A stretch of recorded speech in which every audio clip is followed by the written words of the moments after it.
Okay, have another one here. This is gonna be IBJJF. IBJJF, yes. No-gi Worlds Finals match for blue belt.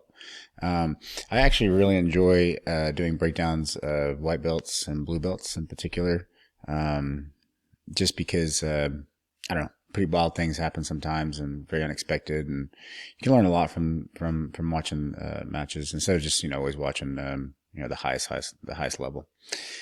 So, but yeah, I'm gonna try to do more of these where there's maybe even more white belt matches. I think that's useful especially for beginners to look at and see what maybe what not to do, and maybe some good habits to have. So, but this will be a blue belt match for IBJJF. I am way behind on IBJJF rules, but I mean it's no gi, so I'm gonna assume that there's less rules. Still a lot of rules, but yeah, I don't know. I was gonna say maybe there's leg locks, maybe there's not. I'm sure we'll find out. I have not watched this. I don't know either one of these guys. I'm sure they're great. Lewis Wright, Henry Rufo. So yeah, we'll get started. If you haven't yet, click the link in the description where you can get access to all the strength and conditioning programs for the Sweet Science of Fighting Underground. So we'll start here. And I don't know what weight these guys are. I guess it doesn't really matter. It says heavy. I don't know if that's their weight or not, but I guess not because they don't look very heavy. All right, so blue belts. Keep that in mind. All right, so just kind of reach in there. Kind of just touching a little bit, trying to gauge distance, get a little reaction. Both are a little hesitant, which is understandable. Okay, now they're tying up. It's getting a little wild. I may have to pause here for a second because these guys are going to be lots of energy here. I can already see they're pretty tense. Pawing at the head, that's nice. A little slap, that's good.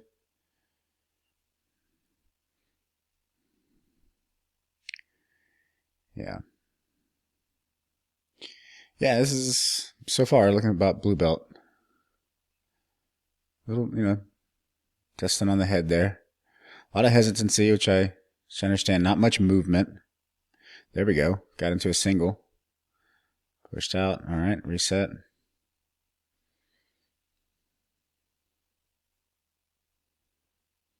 So both these guys, if you just watch them, they're very kind of stiff, pausing a lot.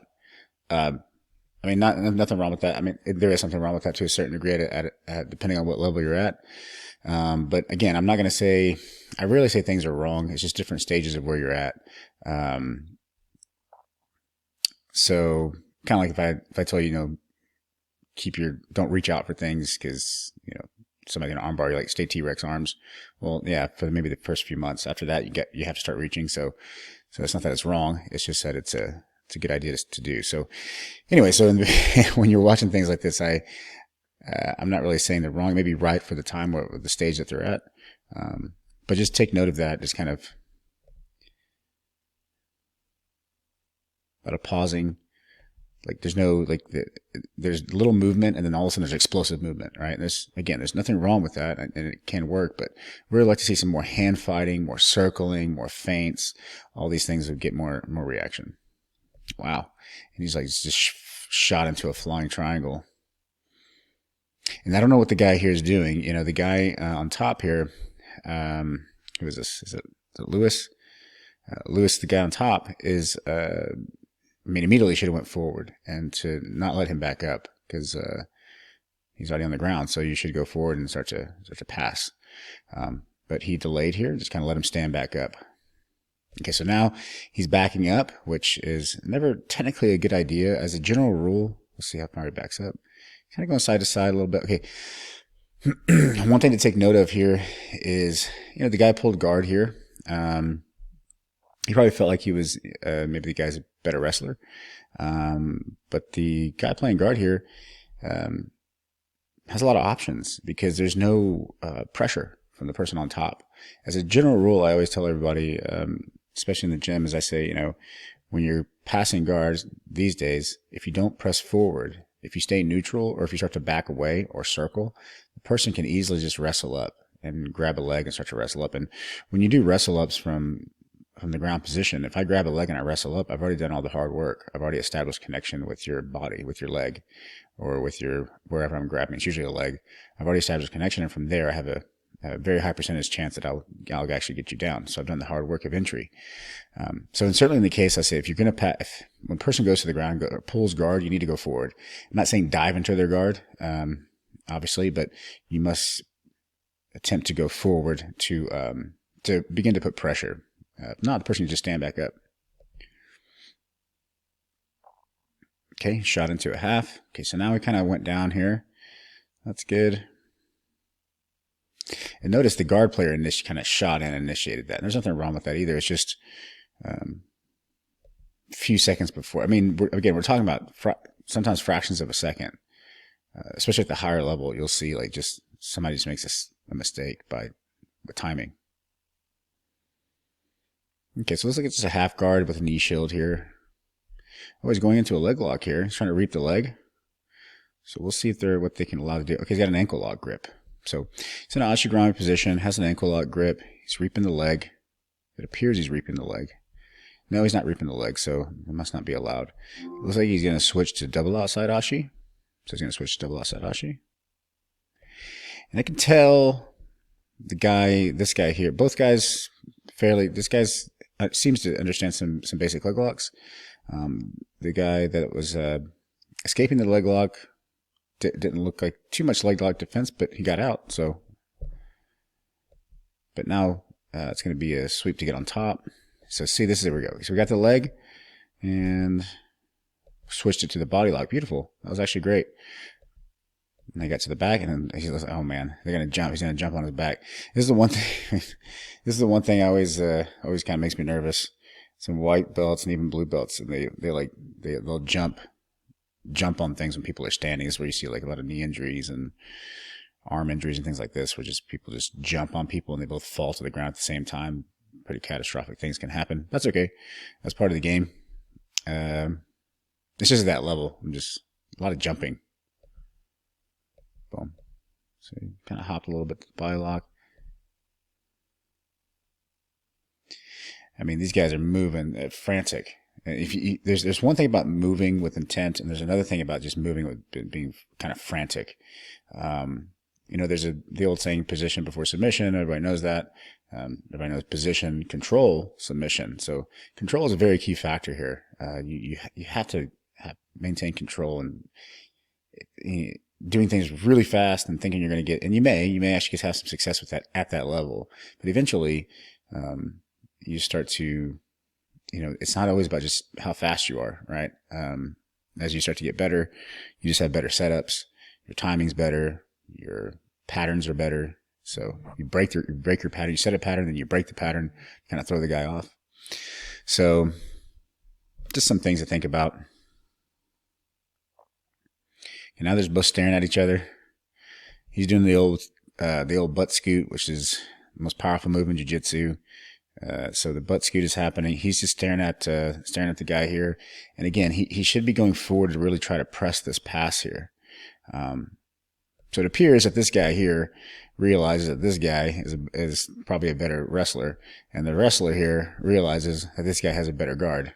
So now we have a bit of a stasis here. So let's see what happens. He's reaching for the leg.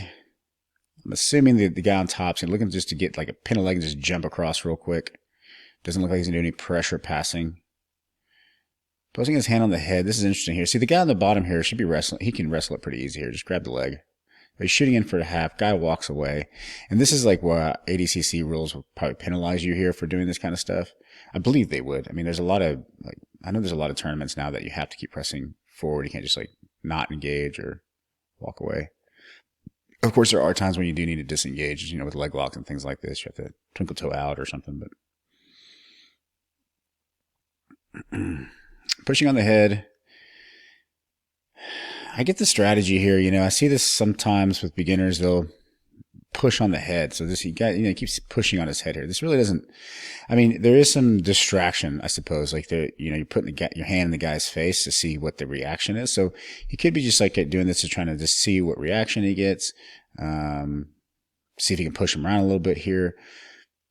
But from my observation, it doesn't appear like he's really utilizing that. He keeps posting it on his hand on his face, and he hasn't really made too much movement with that to see if he can get a reaction, because the guy's just literally just posting on a hand here, just circling. So see this, and notice when he's leaning really far over, this is generally not a good idea either.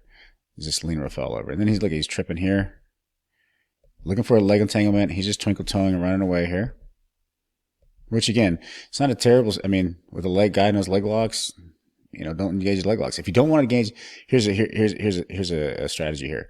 If I was the guy on top here, I would say, like, if you don't want to, if you're worried about the leg locks, then you need to start to pressure pass.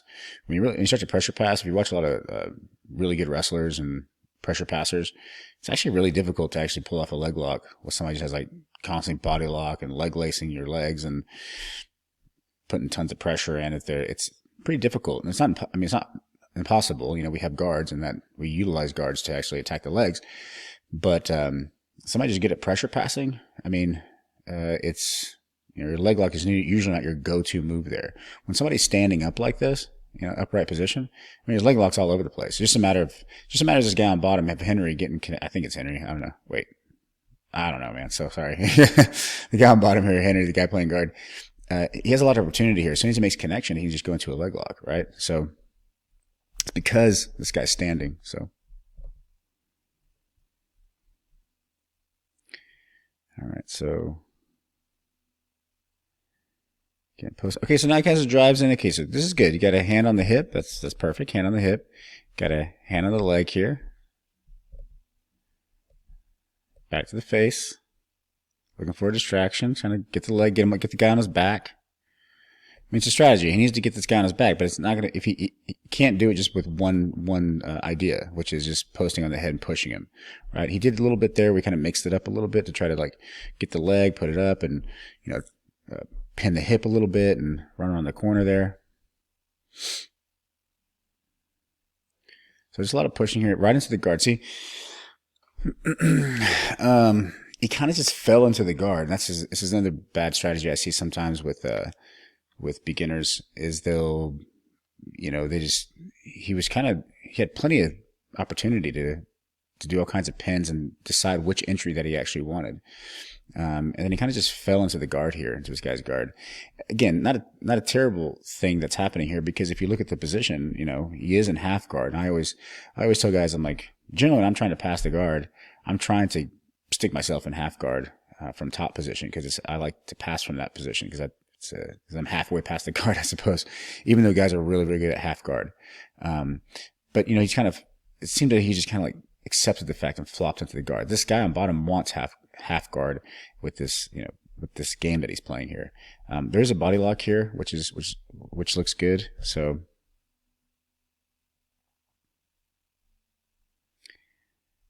Okay. Looking at, not bad. Getting upper body control connection.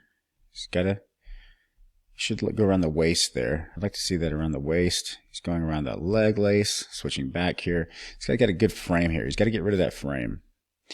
Again, the top arm, the top leg are always going to be the issue. It's going to be creating space and resetting the position.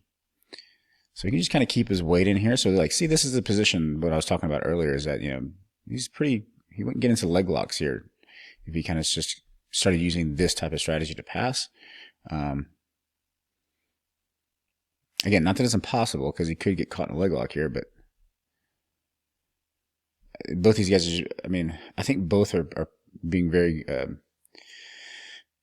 conservative with what they're doing right now.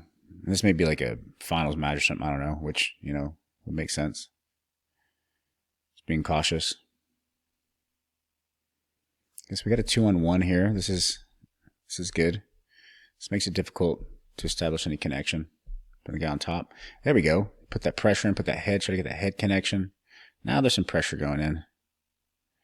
Yep. Nice. Nice trying to get upper body connection. He's really driving forward. Guy on bottom is keeping his arms on the inside position, creating frames. This is pretty good. Back to the half guard.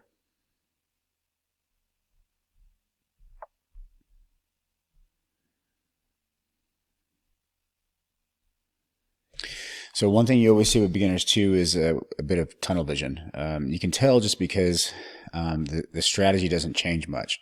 I'm not saying that you have to be all over the place and doing all these crazy things, but so far what I've watched is they both have a set idea, and that's what they're kind of sticking to. And again, no fault on their part. I mean, sometimes when you only have a few things that you feel that are your go-to, and especially when you're in a tournament, you kind of do want to use your go-to.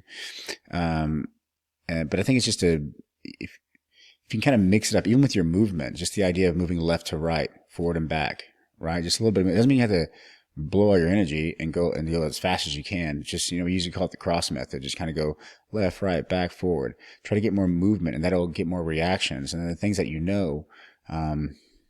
may be applied easier, at least.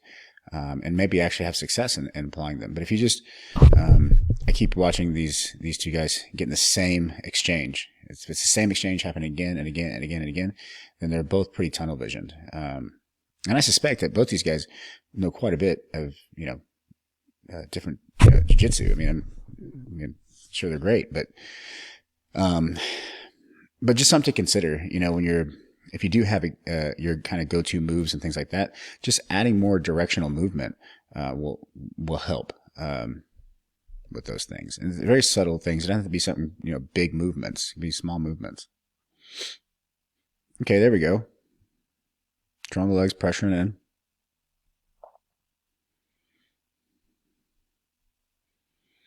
So I think these guys they're going to nullify each other. They're just, I don't think the guy on top can pass, and I don't think the guy on bottom is going to submit him, unless it's going to be some sort of leg lock entry, maybe. I could be wrong. It might be a good one, some other submission. Yeah. Oh, don't do that. He turned his back. I've seen that move before.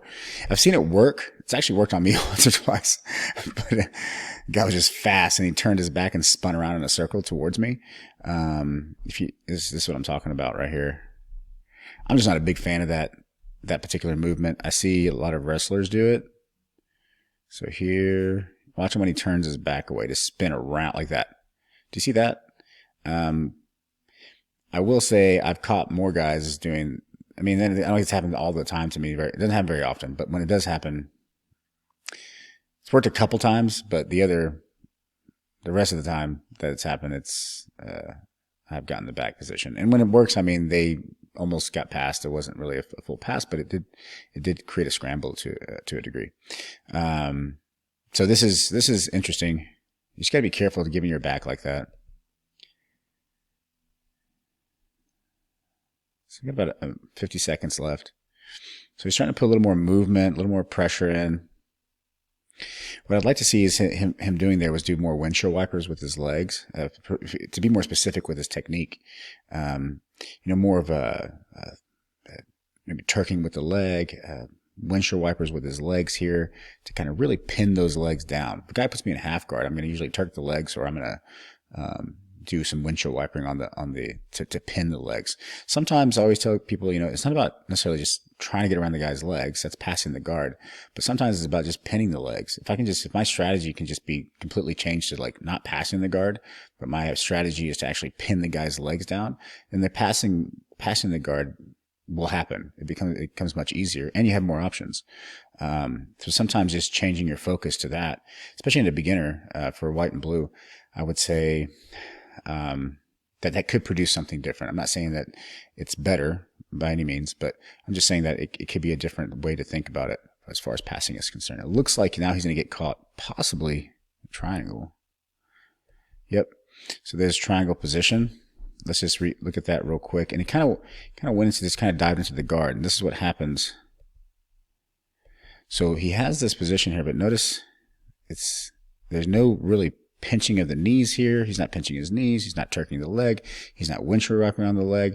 This bottom leg's kind of loose. Boom. He's saying the guy can pull his leg out. He just switches his hips, pulls his leg out, and he's going to throw this over for a loose triangle setup here, for a soft lock.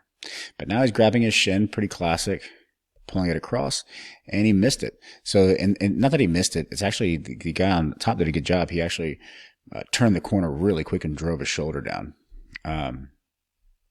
And that can certainly get you out of those positions. That technique is not as useful on the higher level. As you get higher level, it won't work as well, but it can just you just have to use it for timing. It can work with the right timing. But he did pass there. It looks like, yeah, he passed. So he passed because of a failed submission, and that's good. Get out of the triangle. He's starting to get to the back, but it looks like the guy just went to the shoulder, rolled back. Guy on bottom's doing a really good job. I really like that the guy is just not conceding to the ground. Like, he's always up on that elbow. This is what I always tell guys. I'm like, just don't concede to the side here. Like, being on your side is not enough anymore. You need to always be trying to, like, post up at least, right? There are times when you can't get on your side and you have to fight for inside position.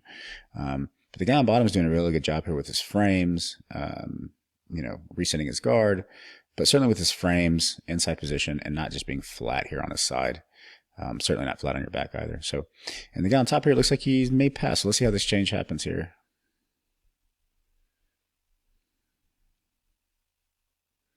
Got about 26 seconds. So looks like the guy on bottom is looking for an underhook on the leg. Looks like he has an underhook on the leg. Maybe going into a lockdown type of thing here. Maybe. He's still got a half guard. He could switch. He's probably looking for a leg lock and retract his knees here and throw it over for like an Ashi Karami position again, or double outside Ashis, which is what he did earlier. So we got about 5 seconds, but they didn't stop the clock, I guess. So I think that's it. It's over. Unless they go into overtime. Oh, they added 10 seconds. There we go. All right, they're going to start in half with the hook. They're going to go. He's going to throw the leg over. There's the Ashi position. He went up to wrestle. The guy turned back and got him back to the ground. That's good. He needs to pass, I believe. Gets a half guard again. Sure. All right, that was a good match. I mean, that's what I expect with the blue belt match. That was good. That was fun. I really enjoy watching these the white belts and the blue belts, especially. There we go. There's another match here. So that was good. I think I did a breakdown on this one already. This was the Joseph Chin one, but yeah, I really enjoy watching the more beginners with their game, and because sometimes when you watch things like matches like this, like Alabataza and Joseph Chin, it's just like it's great to watch. You learn a lot of stuff. But it's just really, to me, it's more fascinating to look at kind of the chaos of of beginners, and then kind of the controlled chaos a little bit of blue belts that, they're still a little stiff and chaotic a little bit, but they have fundamental understanding of what they're trying to do, and they have a game plan. They have a strategy. So anyways, that was a good match. I don't know who those guys were, but there it is. I enjoyed it. So very good. We'll do another one. Thanks.